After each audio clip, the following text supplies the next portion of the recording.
Hey guys, welcome back to another video.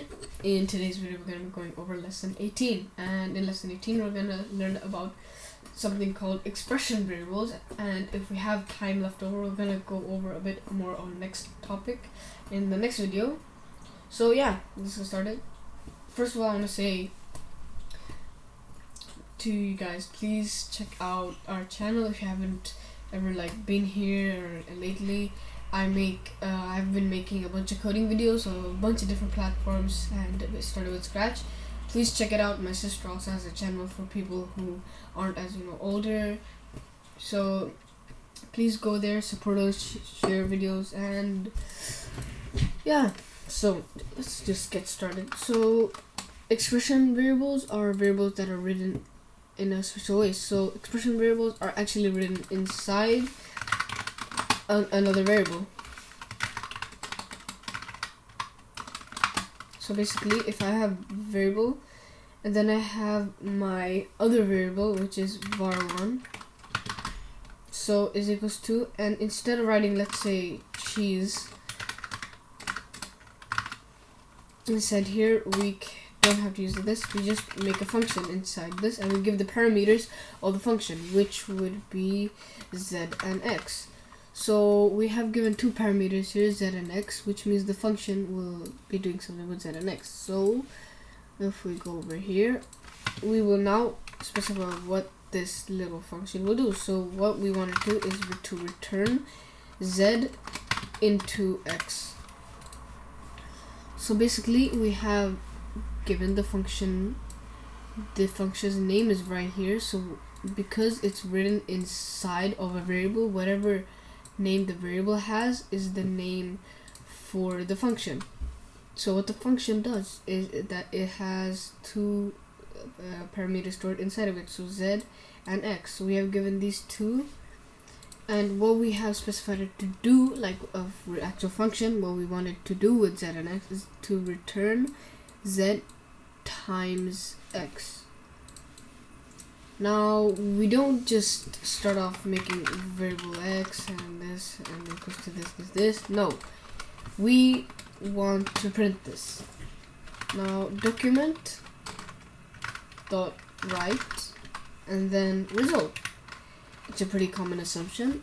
Will it work? No. Will it even print? No, because of that. It's not showing. Is actually, oh wait, embarrassing. We're supposed to print variable 1. I was wondering why is it not working. There.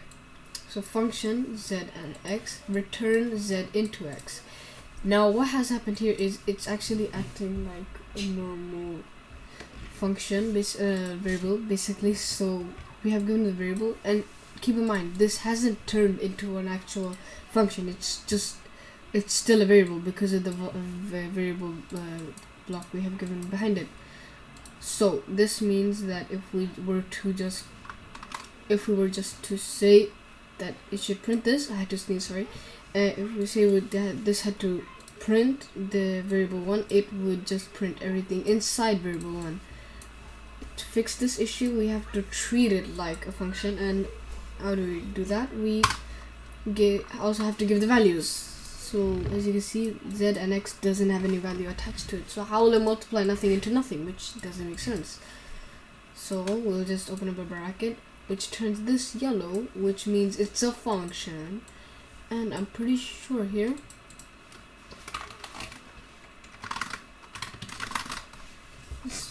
how many thing we want into there. And now what happens is that we have now given it the two parameters, the values for z and x that the function needed. And now when we run this bad boy, we will have a outcome of this. Let's make this a bit less confusing so that people can actually understand what's going on. So 3 into 3, everyone should know this, it's 9. And as you can see, the computer is always right also. So yeah, now basically what is happening is that the function that is inside here, it has a value z and x attached to it. And the function, what it will do is that it will return us z into x. So what this return block means is that when the function goes left to right here, it reads that okay, z and x, alright, and then it goes here. The function completely stops when it reaches the return block. So basically the return is like a stop sign for the function. So as logically it will stop right there, but it has to return. So this will return will basically return any answer that it has done. So what we have done here is that this function with the z and x parameters will return us z into x. And where does the return go? Well, because it's inside this variable, this will go inside there. And what we have done here is that we have given it the variable and the two values for the two parameters that exist. So to explain this basically is that our variable goes down here, and z goes here, and x goes there, and variable goes there, and basically the function is also a variable. The function is also the variable basically, because the function exists inside of the variable. And what happens now is that when we give these, the function executes on z and x, so it will return z and into x, and it will return the answer back to variable 1, which means that here it will return the answer there, which will then come over here and be printed out. So now you understand how this works, and yeah, hope you guys can impress your friends with this. So that will be it for today's video, and see you guys in the next video. Take care.